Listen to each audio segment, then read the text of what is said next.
the digital war for Africa's soul. Have you seen the videos? The ones flooding TikTok, WhatsApp, and YouTube like a wildfire with no intention of slowing down. You scroll, and there he is again. A uniform, a stare of defiance, the flag of Burkina Faso waving proudly behind him. And then something stranger. There's Beyoncé, praising him. There's R. Kelly, singing in his honor. There's the Pope, blessing his mission. Even Nelson Mandela, risen from digital ashes, saying his name with reverence. But none of it is real. Every single one of those voices, fabricated. Every tribute, artificially generated. Every face copied and pasted from history into a digital illusion.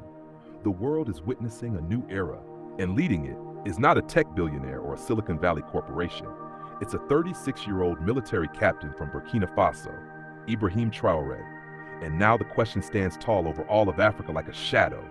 Who is Captain Ibrahim Traoré? Who is building this myth around him? And is this the beginning of a revolution or a digital trap? Let's find out. He was not born into power, not bred in the halls of luxury. He didn't study politics in the West. He studied war, and he studied pain. Raised in the dusty terrains of Burkina Faso, Ibrahim Traoré was like many of his generation, burdened by the weight of broken promises, failed democracy, and a land bleeding under terrorism and foreign interference. He joined the military not for glory, but for survival, for duty. And then came 2022. The people had had enough. Corruption, instability, foreign meddling, the state was collapsing, and jihadist insurgents were claiming village after village. Amidst this chaos, Traoré made a choice that would rewrite his name into the history books. He overthrew the government. But this was not just another coup in West Africa. This was a statement, a declaration. He stood before the nation and announced, open quote, "We are no longer the slaves of our colonizers. Burkina Faso will rise. Africa will rise," close quote. With those words, the world turned its attention to a man they had never heard of. A man who wasn't seeking foreign approval, who rejected France's military presence, and who tore up the traditional script of leadership. He walked in combat boots, not designer shoes. He refused a presidential salary increase. He publicly declared his assets less than $130,000. He banned his ministers from conducting private business. He ordered housing to be built for displaced citizens with state funds, not foreign loans. He refused to kneel before global institutions. And with each move, with each decree, he gained something most African leaders have long lost: trust. But what came next shocked even his supporters. It started slowly. A video here, a meme there. Then it exploded. YouTube clips showing global icons honoring Traoré. TikToks with AI-generated music dedicated to him. Facebook posts flooded with AI-created art, his face framed in Pan-African flags, Sankara's shadow behind him. In one video, the Pope prays for Traoré. In another, Mandela calls him Africa's torchbearer. None of it was real, but people believed it.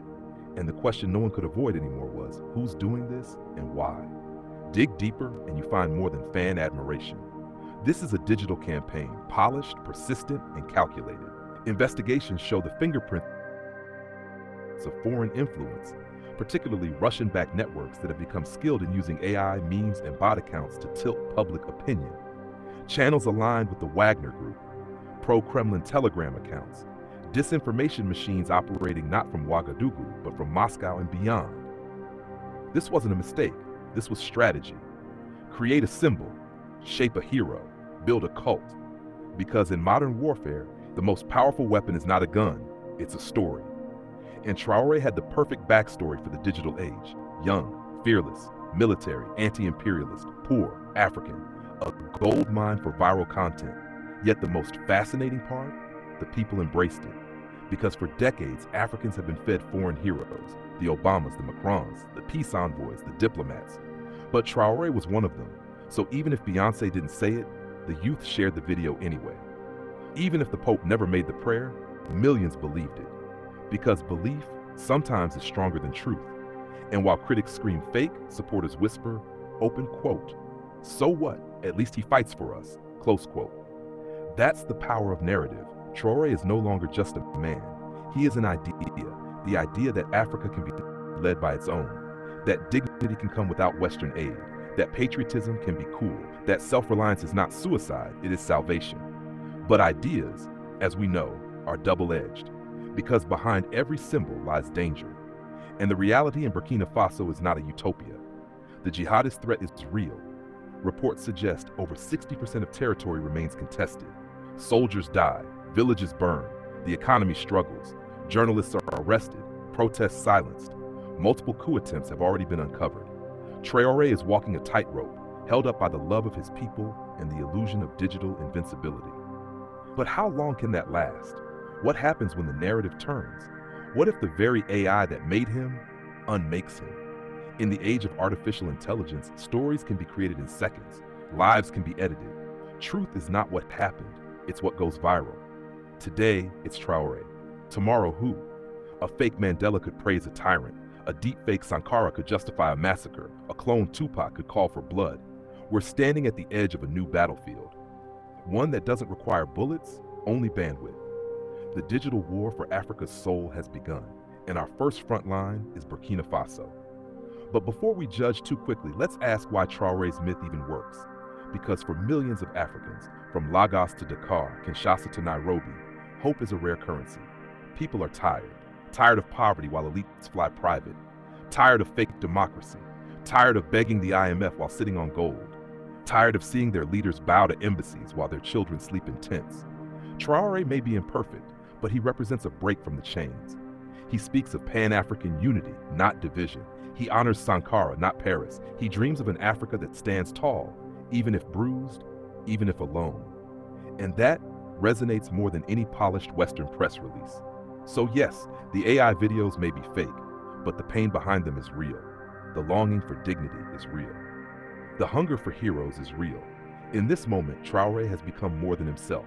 He is a mirror showing Africa what it could be, proud, strong, sovereign. But mirrors can also distort, reflect illusions, fuel egos. So the question now is not whether Ibrahim Traoré is real.